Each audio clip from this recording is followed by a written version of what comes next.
இவ்வளோ சீக்கிரமா பட்டையை போட்டு எங்கடா கண்ணா போறீங்க அப்படின்னு நீங்க கேட்கறது எனக்கு தெரியுது. எங்க போறோன்றத இந்த வீடியோல அந்த இடத்த காட்டும்போது சொல்றேன். நான் உங்க Kavin final year MBBS from government medical college சென்னையில இருந்து. இப்போ ராசிபுரம்ல ஒரு 2 மாசமா இந்த பிளானை போட்டுட்டே இருக்கோம். ஆனா போக முடியல. நான் போன டைம் ஊருக்கு வந்திருந்தப்பே கண்டிப்பா போலாண்டா அப்படின்னு சொல்லியிருந்தேன். ஆனா என்னால போக முடியல. என்னோட ஃபேமிலி கூட டைம் ஸ்பெண்ட் பண்ணதுனாலையும் ஊட்டி போய் என் தங்கச்சியை விட்டு வந்ததுனாலையும் சரி இதுக்கு மேலேயும் போகாம இருந்தா என் நண்பன் என் வீட்டுக்கு வந்து கொலை பண்ணிடுவான் அப்படின்னு நான் யாராவது விட்டோம். இதில் நோட் பண்ண வேண்டிய விஷயம் என்னன்னா, எங்கள் அம்மா எப்படியாவது பத்திரமா வீடு வந்து சேரணும் அப்படின்னு பட்டையை போட்டுவிட்டாங்க. என் வீட்டிலேருந்து என் நண்பன் அவனோட வீட்டுக்கு கூட்டிகிட்டு போயிட்டான். அந்த நண்பன் வேற யாரும் இல்லை, என்னோட கிளாஸ்மேட் லோகேஷ் தான். போகிற வழியில் மலையோட அடிவாரத்தில் வந்து ஒரு காஃபியை போட்டோம். என்னங்க கூமாப்பட்டி கொல்லிமலை வாங்க எது பெருசுன்னு அடிச்சு பார்த்துருவோமா? கூமாப்பட்டியில் இருக்க தண்ணி தான் சர்பத்து மாதிரி இருக்கும். இங்கே வீசுகிற காத்தே சர்பத்து தாங்க. கரெக்டாக மழை சீசனில் வேற போயிருந்தோமா, அப்படியே அந்த சீனரி எல்லாம் பார்க்கும்போது ஆப்டிக் நர்வ்லேருந்து சிக்னல் போய் நேராக பிரெயினில் வாவ் அப்படின்னு ஒரு ஸ்ட்ரைக்கு கொடுத்துச்சு பாருங்க.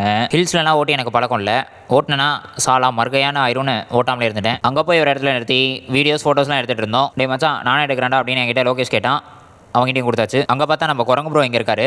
அவருக்கு ஒரு ஹாய் சொல்லிட்டு ஹிந்தி குரங்கு போல மெரனாம் பந்தர் கொல்லிமலை பகுத் சுந்தர்னு டைலாக் சொல்லிட்டு இருந்துச்சு. மொத்தம் 70 ஹேர்பின் பெண்டு. இந்த ஹேர்பின் பெண்டை ட்ரோன் வியூவில் பார்த்தா சூப்பராக இருக்கும். யூடியூப் மாமா கிட்ட வீடியோ கிடைச்சா போட்டு பாருங்க. அங்கேருந்து நேராக லொகேஷன்ல ஒரு வியூ பாயிண்ட் கூட்டு போயிட்டான். அந்த வியூ பாயிண்ட் செம்மையாக இருந்துச்சு. அந்த வியூ பாயிண்ட்ல இருந்து பார்த்த வியூ தான் இது.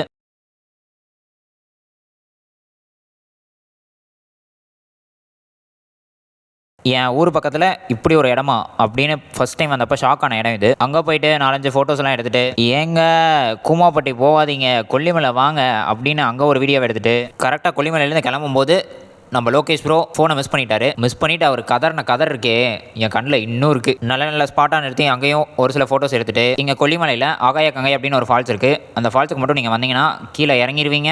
ஆனால் மேலே ஏறதுக்கு உங்களுக்கு மனசே வராது. நான் ஏன் சொல்கிறேன்னு கொல்லிமலை போனவங்களுக்கு தெரியும். நீங்கள் போனீங்கன்னா உங்களுக்கு புரியும். போதுண்டா சாமி நாள் முடிய போகுது, தூக்கம் வருது, பத்திரமா கொண்டு போய் வீடு போய் சேர்த்திடான் லோகேஷ்ட சொல்ல கரெக்டாக வீட்டுக்கு வந்து விட்டான். இன்னும் 2 நாளில் லோகேஷ் மச்சானுக்கு பர்த்டே வேறு வருது. எப்படி நான் சென்னை கிளம்பிடுவேன், ஊரில் இருக்க மாட்டேன் அப்படின்னு அவனுக்கு ஒரு விஷயங்க போட்டு இந்த நாளை முடிச்சிட்டேன். டாடா பாய்.